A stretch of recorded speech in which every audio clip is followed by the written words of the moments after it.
아멘. 하나님 말씀 보시겠습니다. 요한복음 9장.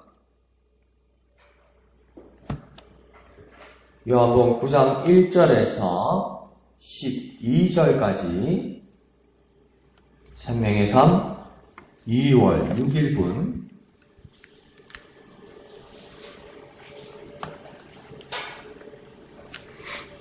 요한복음 9장 1절에서 12절 다같이 한 음성으로 읽겠습니다. 시작. 예수께서 길을 가실 때에 날 때부터 맹인된 사람을 보신지라. 제자들이 물어 이르되 라삐여, 이 사람이 맹인으로 난 것이 누구의 죄로 인함이니까? 자기니까 그의 부모니까?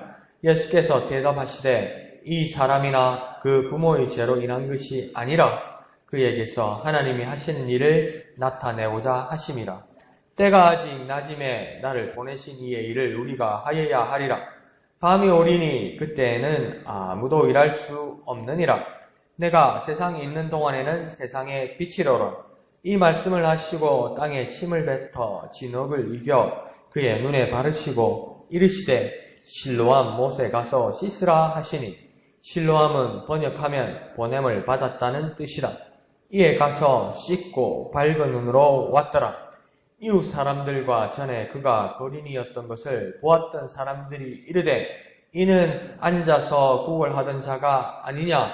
어떤 사람은 그 사람이라 하며 어떤 사람은 아니라 그와 비슷하다 하거늘 자기 말은 내가 그라 하니, 그들이 묻되 그러면 내 눈이 어떻게 떠졌느냐? 대답하되 예수라 하는 그 사람이 진흙을 이겨 내 눈에 바르고 나더러 실로암에 가서 씻으라 하기에 가서 씻었더니 보게 되었노라. 그들이 이르되 그가 어디에 있느냐? 이르되 알지 못하노라 하니라. 아멘. 오늘 본문은 예수님께서 앞을 보지 못하는 사람을 보게 하시면서 일어난 여러 가지 사건들입니다. 그래서 여기서 아쉬운 건 뭐냐면 사람들의 반응입니다. 어떻게 하면 좀 힘들고 어려웠던 상황, 앞을 보지 못했던 사람들을 마음과 같이 했으면 그게 전부 기쁨이 될 건데 전부 다른 생각, 자기들의 입장을 가지고 있습니다. 심지어 제자들까지도 그런 다른 입장을 가지고 이 사건을 크게 문제화시키고 있는 것입니다. 1절을 보면 예수님이 먼저 태어날 때부터 맹인된 사람을 보셨다 이렇게 이야기합니다. 여기서 뭘 우리가 알 수 있냐면 예수님이 먼저 보신 겁니다. 맹인이 뭐라 먼저 알아차리거나 볼 수 없었다는 겁니다. 맹인이 예수님을 보는 것은 불가능하지요. 당연하죠. 보지 못한 사람이 먼저가 어디 있고 나중에 어디 있겠습니까? 그런데 세상 사람들이 보통 그렇게 말하지 않습니까? 한 치 앞도 내다보지 못하는 것이 사람이다. 그렇게 말하잖아요. 살아가면서 우리도 공감하죠. 그죠? 우리 한 치 앞을 내다볼 수가 없지요. 그럼에도 예수님은 이미 오래전부터 우리들을 지켜와 보오셨고 또 필요할 때 우리에게 나타나시는 분이라는 겁니다. 그러므로 우리는 여전히 우리가 우리 앞을 보지 못하는 이 맹인과 같은 우리의 처지임을 주님 앞에 고백할 수 있어야 됩니다. 그런 고백에는 우리의 비관적인 삶을 토로하는 것이 아니라 우리의 모든 삶과 이전에 우리 모든 삶을 지켜보시고 또한 인도자 되시는 주님이 항상 우리 곁에 계시다는 것을 우리는 인식해야 되고 고백해야 되는 것입니다. 그러므로 항상 주님이 나에게 목자 되시고 인도자 되신다는 고백은 뭐냐면 우리가 앞을 보지 못하고 우리가 갈 길을 아지 못하더라도 주님께서 항상 우리를 인도하신다는 믿음의 고백이 같이 따르는 것입니다. 그러니 더 영적으로 바라보면 이 맹인의 지금 육체적인 삶과 우리 영적인 삶은 그렇게 다르지 않고 매 일반이라는 것입니다. 자, 반면에 2절에 제자들에게 2절에는 제자들이 이 맹인에 대해서 구경거리와 호기심의 대상이 되었던 것 같습니다. 그래서 예수님께 질문합니다. 이 사람이 앞을 못 보게 된 것이 부모님의 죄입니까? 조상의 죄입니까? 안 그러면 이 사람의 죄입니까? 판별해달라고 예수님께 질문합니다. 그런데 이 제자들의 질문을 한번 잘 들어보십시오. 부모인지 이 사람인지 이렇게 물어보는 것 같지만 공통적인 어떤 자기들의 결론, 확신들이 있습니다. 제자들의 확신이 있습니다. 그건 뭡니까? 죄 때문이라는 겁니다. 자기들은 이미 결정을 내어놨습니다. 이 사람이 보지 못하는 것은 누구와 상관없이 죄 때문에 이렇게 보지 못하는 것이다. 그런데 주님의 입장은 그러지 않은 것 같습니다. 제자면 스승을 닮는 자 아닙니까? 제자면 스승의 말을 하고 스승의 행동을 하고 스승의 지식을 가지고 있는 것이 제자인데 오늘 제자들의 모습은 예수님과 같지 않습니다. 예수님이 보여주셨던 동정, 호의, 자비, 사랑 이런 모습이 제자들에게 보여있지 않습니다. 호기심입니다. 구경거리입니다. 알아맞추는 겁니다. 복권놀이입니다. 도박입니다. 그래 내가 맞췄어. 넌 누구 편이야? 너는 부모의 죄라고 생각해? 너는 이 사람이 죄라고 생각해? 자 여기 서봐. 여기 서봐. 자 얼마 걸었어? 뭐 이런 분위기입니다. 지금. 그래서 예수님이 결정내 주시면 이긴 사람은 그걸 맞춘 사람은 쾌재를 부르고 못 맞춘 사람은 아쉬워하는 이런 분위기가 됐습니다. 지금요 이 상황이 맞추는 상황이 아니고요. 정말 비참하고 삶에 비참하고 삶에 피곤하고 삶에 힘들고 절망 상태에 있는 사람이 주님 앞에 나온 상황입니다. 이게 구경거리가 아니고요. 스포츠 중계하는 게 아닙니다, 여러분.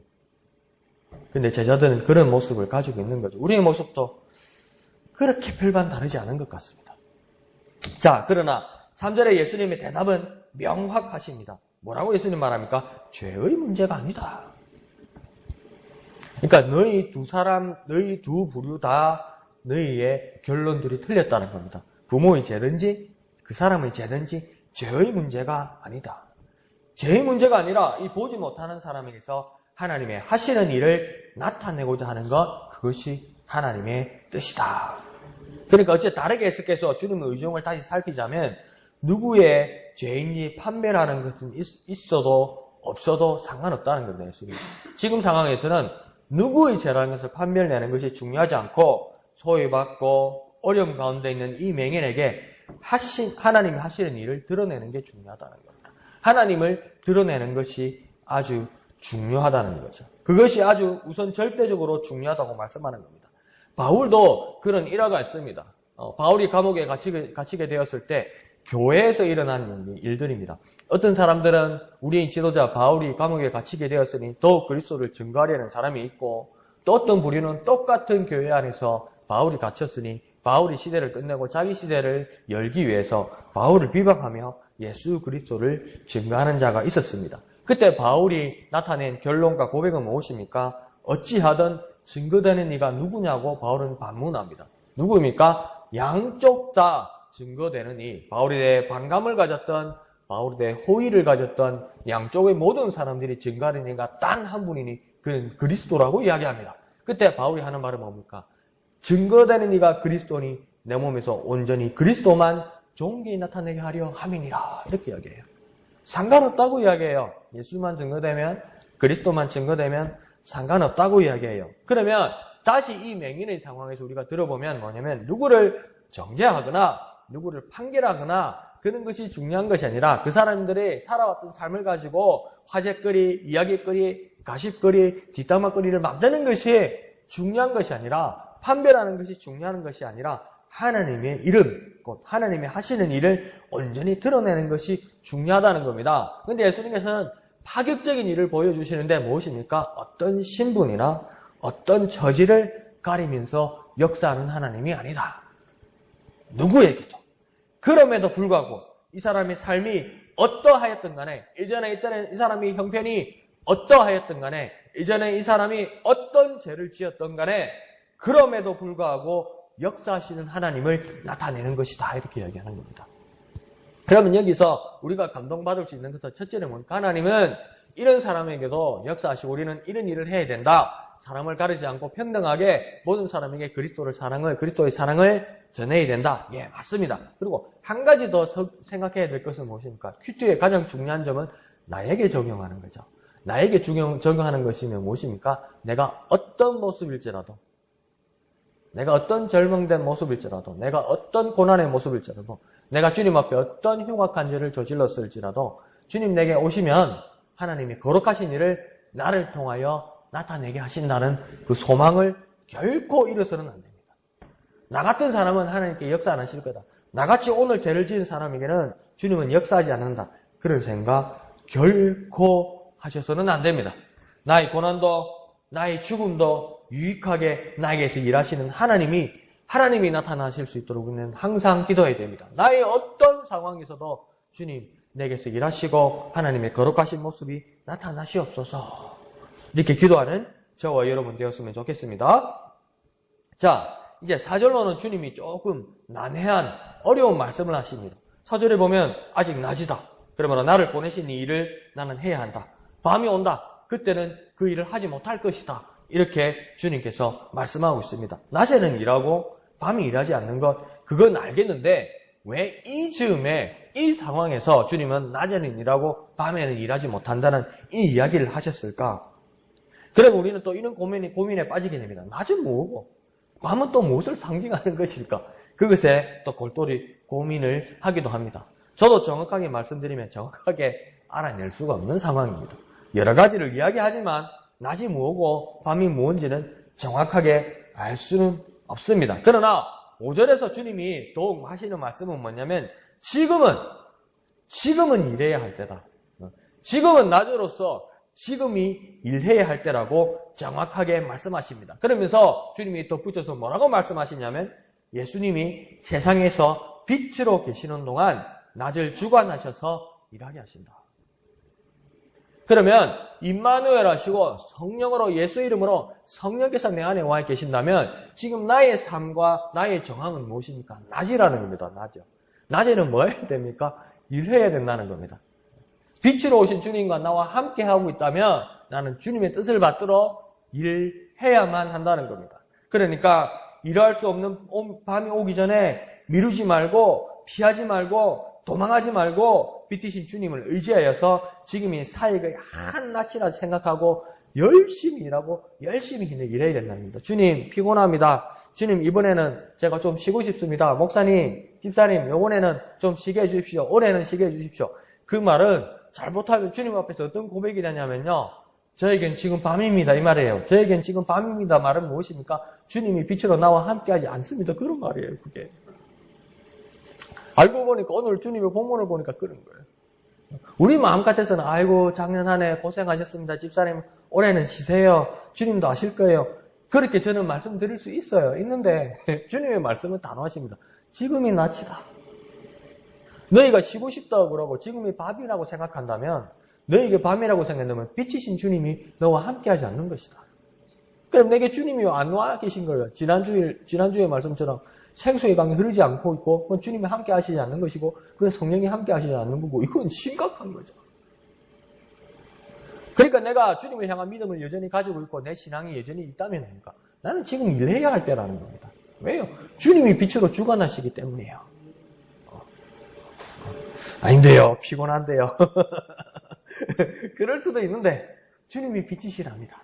주님이 인도하신답니다. 주님이 목자 되십니다. 심지어 날 때부터 맹인된 사람에게도 주님은 이미 봐 계시고 인도자 되시고 목자 되셨으면 하물며 우리겠습니까? 하물며 우리겠습니까? 그냥 내버려 두겠습니까? 언제 그게 들어갔으냐? 내 눈 깜빡할 사이 주님 그러지 않으시거든요. 불꽃과 같은 눈동자로 우리를 지키신다고 말씀하셨으니까 걱정하지 말고 주님 앞에 헌신하고 낮에 일하는 저와 여러분 되시기를 부탁드립니다. 자, 6절로 예수님은 이제 이 맹인을 치유하십니다. 그런데 저 모습이 기이합니다. 이 기인 같습니다. 첫째 주님이 어떻게 하시냐면 땅에 침을 뱉으십니다. 그리고 침 뱉은 그 진흙을 이렇게 막 이기십니다. 그리고 어떡합니까? 이 진흙을 이겨가지고 맹인의 눈에 바르십니다.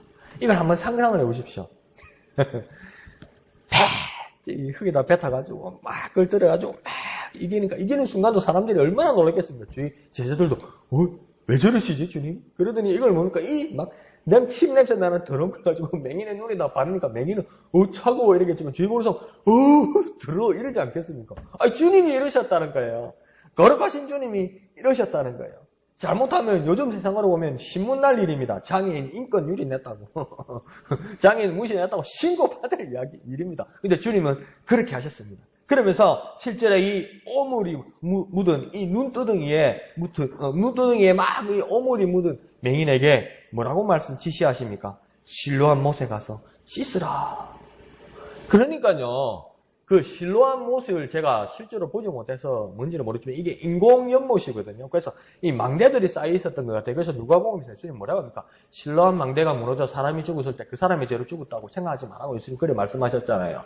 그러면 이게 실로암 못 자체가 되게 험했던 것 같아요. 그쪽으로 들어가기가. 근데 이 앞을 보지 못하는 맹인에게 실로암 못에 가서 씻으라고 했다는 것은 정말 주님이 무리한 그 요구십니다. 그리고 위험해요. 보지 못한 사람이 물에 들어간다는 거 얼마나 위험한 겁니까? 연못에. 예? 가서 씻으라고 그랬다는 거예요. 그러더니, 뭐 성경에는 안 나와 있지만, 그러면 실로암못에 가서 씻으러 갈 때 누가 부축해줬다고 생각합시다. 부축해줘서 연못에 가도 그 물이라는 것이 앞을 보지 못하는 사람이 얼마나 큰 공포입니까? 그런데 거기 가서 씻으라 했고, 그 사람은 그 무리한 것을 주님의 뜻을 따라 순종했고, 이 지시에 순종한 맹인은 시력을 찾게 되었습니다. 그래서 이 시력을 찾게 된 맹인의 상황을 보면서 또 성경은 실로암 못이라는 이 말의 뜻을 풀어나왔습니다. 뭐라고 이야기합니까? 보냄을 받았다. 그럼 이 보냄을 받았다는 말을 다시 맹인의 입장에서 한번 풀어봅시다. 보내신 주님의 말씀에 순종하고 아멘하고 믿음으로 안심하였다는 뜻이겠죠. 보냄을 받았다고 말한다면 보내신 자가 있다는 거 아니에요. 그죠? 보냄을 받았다면 보낸 자가 있는 거고, 이 맹인의 입장에서 보면 예수님께서 아주 위험한 곳에, 모험을 하는 곳에, 어려운 곳에, 정말 내키지 않는 곳에 주님께서 보내셨는데, 이 보내신 주님의 말씀을 따라 순종하고 아멘하고 믿음으로 간 자에게 놀라운 변화가 일어났다는 겁니다. 이게 실로암의 뜻이라는 거죠. 내 상황이 어떠하든 간에, 내 상황에 어떤 어려움이 있고 내키지 않고 주저하고 싶고 좀 쉬고 싶고 좀 물러서고 싶을지라도 주님이 보내신다면 이 사람의 의지가 문제가 아니에요. 주님의 의지가 문제였어요. 보내신 주님의 뜻을 따라 순종하고 보냄을 받으면 내 삶에는 변화가 있다는 것입니다. 한 번 더 생각해 볼까요? 우리의 고난, 우리의 고민, 우리의 핍박은 참으로 떨쳐버리고 싶은 겁니다. 우리에게 없었으면 좋겠습니다. 우리에게 정말 털어버렸으면 좋겠습니다. 여러분에게도 정말 고난이 없었으면 좋겠습니다. 그러기를 저는 여러분을 위해서 기도합니다. 그러나 주님은 때로는 우리 고난과 환난 가운데 더한 고난으로 주님이 우리를 이끄실 때도 있다는 겁니다. 그렇게 가라고 하실 때도 있다는 겁니다. 정말 난감하지요. 우리는 이 고난을 걷어달라고, 이 고난이 없게 해달라고 그렇게 간절히 기도하는데 주님의 응답은 뭐냐면 더한 어려움으로 들어가라고 말씀하실 때도 있다는 거예요. 바울에게도 주님 말씀하시는 거 보십시오. 이 육체의 가시, 이 육체의 가시를 내게 없게 해달라고 몇 번이나 기도했을 때 주님의 응답이 뭡니까? 그래, 네 기도가 간절하니 내가 걷어줄게 말씀하지 않고 주님 뭐라 합니까? 내게 은혜가 족하다 이 말했어요. 그러니까 우리 경상도 말로 섭섭하게 얘기하면 시끄럽다 이 말 아니에요. 주님 조용히 해라, 그만 가만히 있거라 이 말 아니에요. 그게. 신발에 조그만 가시가 하나 박혀도 그 걸으려면 그거 얼마나 걷기 힘들어요, 여러분. 그 얼마나 신경 쓰여요. 그죠? 신발을 만약에 벗지 못하는 상황이라면. 그런데 육체의 가시라면 이만큼 지금 바울에게는 고통스러운 게 없는데 주님이 이걸 어떻게 해주셔야 되냐? 주님이 뭐랍니까? 네게 은혜가 족하다고 이야기해요. 그게 도대체 무슨 뜻일까요? 여러 가지 뜻이 있겠지만, 자, 오늘 이 맹인의 상황에서도 보면 앞이 보지 못하는 게 태어날 때부터 뭘 한 번도 보지 못했어요. 그런데 주님은 뭡니까? 더 어떻게 모욕을 주시는 것 같습니다. 침도 뱉지요. 흙도 바르지요. 위험한 못에 들어가서 씻으라고 이야기하지요. 이게 얼마나 힘든 것입니까? 얼마나 난감한 것입니까? 어떻게 보면 얼마나 섭섭한 일입니까? 주님이 그러셨다는 겁니다. 우리가 환난을 당하고 있습니다. 우리가 어려움을 당하고 있습니다. 주님, 내게 이 환난과 내게 이 어려움을 해결해 주십시오 하는데 주님은 때로는 말씀하지 않습니다. 또 말씀하지 않는 주님의 심정을 가만히 살펴보니 주님 뭡니까? 가만히 내버려도 우리가 더 큰 어려움으로, 더 큰 환난으로 들어가기에 내미시는 것만 같습니다. 그때 주님이 우리에게 깨닫기를 원하시는 것은 무엇일까요? 이 환난이 참으로 내 것이 아니고 더럽고 씻어버려야 할 것임을 깨닫기를 원하시는 것일지도 모릅니다.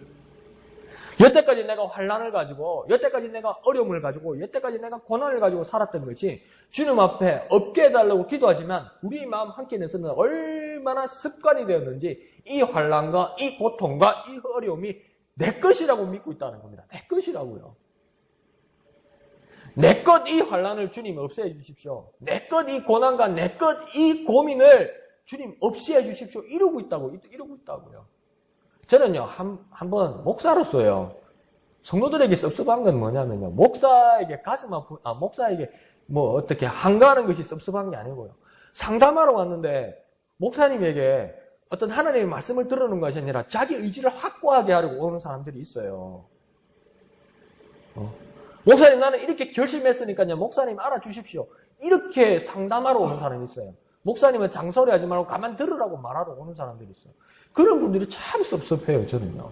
통과하러 와요, 통과. 목사님, 아무 말 해도 상관없습니다. 나는 이렇게 살 겁니다. 왜 2시간, 3시간 바라보고 가냐고요, 그걸. 그냥 그렇게 살면 되지, 그러면. 뭐, 목사한테 통과하러 2시간, 3시간을 왔다가. 그런 게 전 정말 섭섭해요. 근데 거기에서 오늘 본문을 통해서 제가 깨달을 수 있는 건 뭐냐면, 이 환난과 이 고통이 내 것이라고 생각하고 있어요. 그런 분들은 대부분요. 자기 거라고 생각하고 있어요. 자기가 돼버렸어요. 이 고난이나 환난이. 근데 오늘 본문에서는 주님은 뭐라냐면, 네 앞 못 보는 거 있잖아. 네가 태어날 때부터 너 앞을 못 봤잖아. 그렇다고 앞 못 보는 게 네 것이 아니야 라면서 주님 뭡니까? 침을 뱉어가지고 흙으로 막 물에다 가득 발라버리는 거예요. 그래서 내 것 아닌 것처럼 씻어서 좀 버려버리는 거예요. 어우 더러워. 어우 지저분해. 이러면서 씻어버리는 거예요. 내게 있는 환난 고통 이거요. 나하고 오래 있었다고 이게 내 게 아니거든요. 근데 어느새 그리스도인들도 이게 내 환난과 고통 내 것이라고 이러고 해서 내 것처럼 했다고. 근데 주님은 뭐냐면 더 큰 환난, 더 어려운 고난 가운데 있으면 이거 내 거 아니는 거 좀 깨달으라는 겁니다. 이거 내가 버려야 될 거라고 좀 깨달으라는 겁니다. 제발요. 고민이 있고 고난이 있고요. 좀 상담할 게 있으면요. 들으러 좀 오시든지. 왜 그 확신을 가지고 오시냐고요. 확신을 가지고. 그런 게 참 안타까워요. 목사는 원래 그것도 다 들어줘야 되죠. 그렇긴 한데 좀 주님의 마음을 알았으면 좋겠습니다. 실로암처럼 보내신 주님께 아멘하고 순종하고 안심하고 믿음을 가지면 온전하게 변화될 줄로 믿습니다. 그렇게 변화되는 저와 여러분 되시기를 부탁드립니다. 8절로 이 놀라운 뉴스에 사람들이 이제 수군거리기 시작합니다. 그러니까 8절에 뭐랍니까? 그때 그 맹인이고 걸었던 그 사람이다 이렇게 말하는 사람도 있고 어떤 사람은 아니다 비슷하게 닮은 사람이지 어떻게 그런 사람이 앞을 못 보는 사람이 눈을 뜨느냐라고 의견이 분분합니다. 그러자 9절에 그 눈을 뜨게 된 당사자가 나타났습니다. 그러면서 그가 뭐라고 합니까? 내가 바로 그 사람이다 이렇게 이야기해요. 그런데 세상은 무섭습니다. 그렇게 증거합니다. 증거해서 세상 사람들은 안 믿습니다. 안 믿는 사람은 끝까지 안 믿습니다. 그러니까요. 자꾸 예수쟁이 보고 뭐라 그러고 욕하는데 너희는 확실성이 없어. 너희들은 과학성이 없어. 너희들은 전설 속에 사는 사람 같아. 너희들은 무당 같아. 우리 보고 막 그러지만 세상 사람들도 똑같아요. 사실 가지고 믿는 거 아니에요. 자기 믿음 가지고 믿는 거예요. 자기 확신 가지고 자기 고집 가지고요. 자기 고집에 자기 확신에 맞는 것은요 받아들이고요. 자기 자기 취미에 자기 입맛에 맞지 않으면 다 싫어해요. 여기 세상 사람들 그렇게 나오잖아요.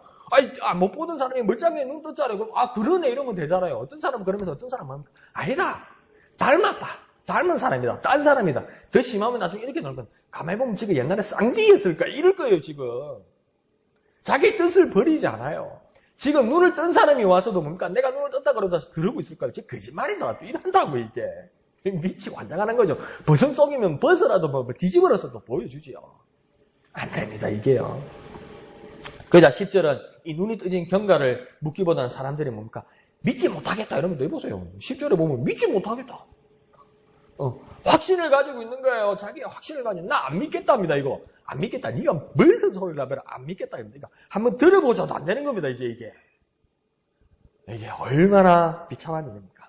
그러자 11절에 이 눈을 뜬 사람이 다시 증언합니다. 뭐랍니까? 가장 중요한 말은 뭡니까? 예수 그가 보게 하였다. 내가 눈을 떴다를 넘어서서 이제 이 사람이 뭐라고 합니까? 예수 그가 나를 보게 하였다 이렇게 말합니다. 그러니까 우리의 삶도 변화와 많은 간증거리들이 있습니다. 그러나 우리의 다양한 삶과 다양한 증거와 다양한 간증거리들이 있지만 거기서 모두가 명확하게 드러나야 할 증거는 무엇입니까? 예수 그가 하셨습니다. 예수님이 나에게 하셨습니다. 내가 병이 났을지라도 내가 고민이 사라졌을지라도 내가 금전적인 문제가 해결되었을지라도 다양한 결과치가 다양한 열매가 나오지만 모든 부류의 사람들의 모든 그리스도인의 결론은 무엇입니까? 예수 그가 하셨습니다. 예수님이 하셨습니다. 이게 똑같이 모여져야 된다는 겁니다. 그러나 12절에 사람들은 뭐라고 이야기합니까? 여전히 알지 못하겠다 아닙니다. 이거 안 믿겠다, 못 믿겠다 지금 이 뜻들입니다. 그러니까 이는 말 그대로 이해를 못하는 것이기도 하지만 믿고 싶지 않다는 강한 의지의 표현입니다. 그런데 세상 사람을 내버려두고 오늘 우리 그리스도인의 삶, 우리 자신의 삶에서 한번 조용히 살펴봅시다. 이제 우리는 그만 질문하고 그만 의심하고 그만 따지고 그만 고집 부리고 예수님 예수님 그분이 하셨습니다. 이 고백이 우선적으로 중요한 겁니다. 그만 질문하고 그만 따져 묻고 따져 묻는 것도 정말 유치하게 어떨 땐 들어보면요. 그럼 하나님 마음은 오죽하겠어요. 하나님 저한테 너도 또 친게 지내다 이렇게 말씀하시겠지만 하나님 입장에서 얼마나 기가 막히겠어요. 따져 물으면. 그러니까 이사야서니까 에스겔서에서 주님 그렇게 말씀하시잖아요.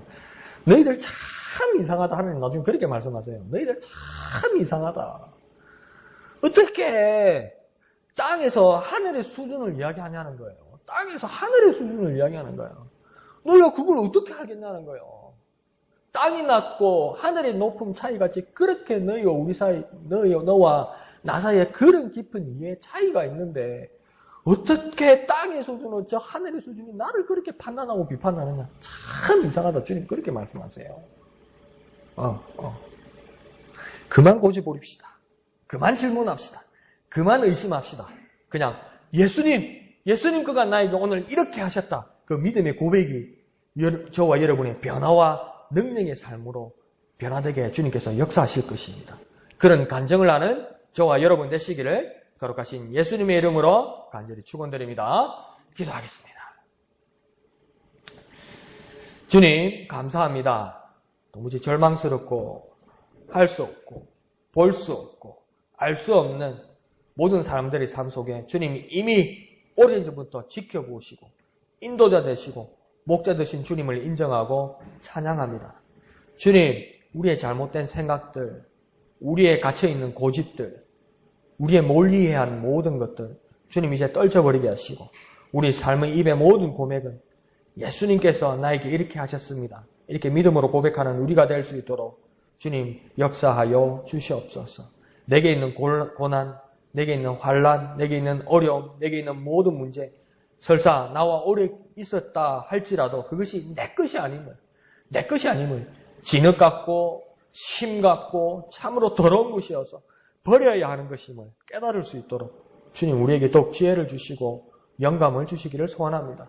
그러므로 주님의 말씀을 따라 주님의 명령을 따라 순종함으로 밝은 광명을 바라보고 또한 변화되는 우리의 삶이 되게 주여 역사하여 주시옵소서. 모든 것을 감사드리며 거룩하신 예수님의 이름으로 간절히 기도하옵나이다. 아멘. 이 시간 말씀을 생각하시면서 기도하시고 또한 진해지역 고구마를 위해서 기도하실 때 웅천동, 웅동 1동, 웅동 2동을 위해서 기도해 주시기를 부탁드립니다. 오늘 밤 10시 금요 기도회를 위해서 또 기도해 주시기를 부탁드립니다. 토요일 예배당 미화와 또 식당 사익을 위해서 헌신하시는 분들을 위해서 더욱 기도해 주시고 함께해 주시기를 부탁드립니다. 주일 찬양대를 위해서 더욱 기도해 주시고 특별히 말씀을 전하시는 담임 목사님을 위해서 더욱 기도해 주시기를 부탁드립니다. 그리고 또 오후 큐티 나눔과 오후 예배를 위해서도 기도해 주시기를 부탁드립니다. 이 시간 우리 다 같이 우리 인사 나누고 또 우리 각자의 기도를 하도록 하겠습니다. 할렐루야. 행복하시지요. 하나님께서 함께 하십니다. 네, 행복합니다. 다 주님의 은혜입니다. 네, 감사합니다. 다 같이 기도하겠습니다. 거룩하신 주님, 은혜를 감사합니다. 내 삶이 하나님이 하시는 온전한 모든 일로 드러날 수